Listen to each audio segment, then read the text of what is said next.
Hey guys, so we're going to go over a technique that we've been using in class a lot for helping to break our partner's hands when he's figure-4ing against an arm bar. Okay, so he's going to lay down sideways for me. We're going to get this arm bar position, the supine Jujigatami position. We'll show this from a couple different angles. Okay, go ahead and put your legs on flat just to make sure it shows good. So a lot of times, we're in here. Maybe we even have control of our partner's legs or whatever, and this guy's locking up this arm. Okay, so I'm trying to take the arm bar, but he's locked his own hand and his own bicep and grabbing my leg. That's the figure-4 defense. It's very, very common. It's very strong. It's very, very hard to deal with.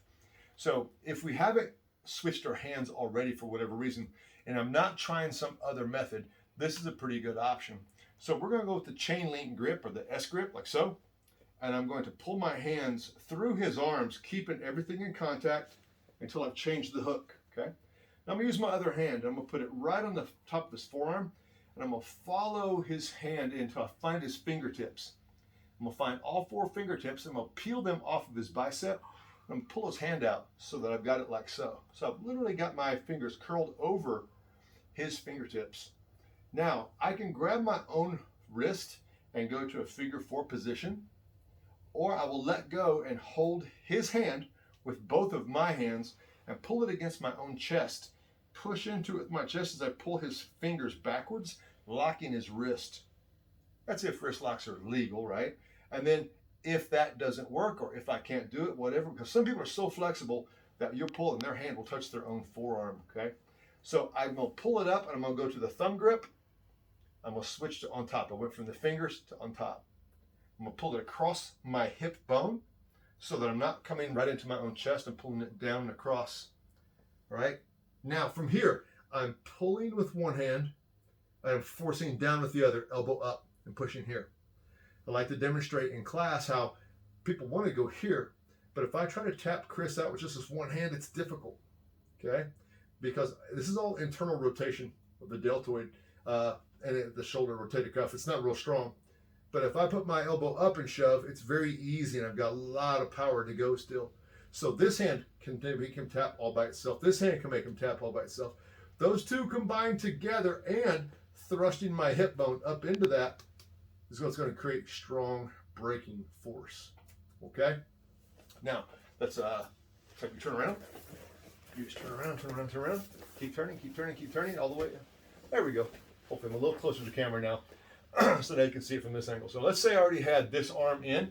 Maybe I had an attachment of the legs, and I'm going to switch grips. So I'm going to go chain link. Remember that S grip, hook and fingers on hook and fingers, and I slide through. Never losing contact here. Okay, remember you're going to be figure-4. Sorry. Yeah, so you get that tight figure-4. So now your hand goes on your own hip. Everything's in there nice and tight. Trying to pull that loose. Maybe you're trying to smack these open and he's just too strong. So we take the hand here and we're going to slide along his forearm, and I'm going to slide through the hole, and maybe I'll move my legs so you can see. See it's coming through right there and grabbing his fingertips, right?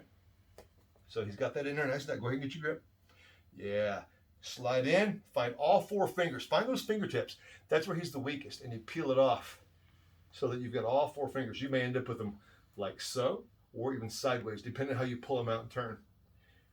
First option is to grab your own wrist to figure-4 it. And I'm literally pulling with both hands and pushing my chest into it. Or I'll come out so that both hands are holding like so. That feels good, doesn't it? No, sir. So now I let his hand come up. I'll grab the thumb grip like we're shaking hands, like we're good buddies. Although after I wrist lock him, we're probably not good buddies anymore. So now I come with my other hand on top. Again, on the hip towards his legs. Lay back, pull, and push. And then hip into that to get that good braking pressure. So that one, as I said, is one we've been working on a lot in the gym. We've done it for a little while, and pretty effective. It's a nasty, dirty one, but anything that sucks, you want to get good at, according to Eddie Bravo himself.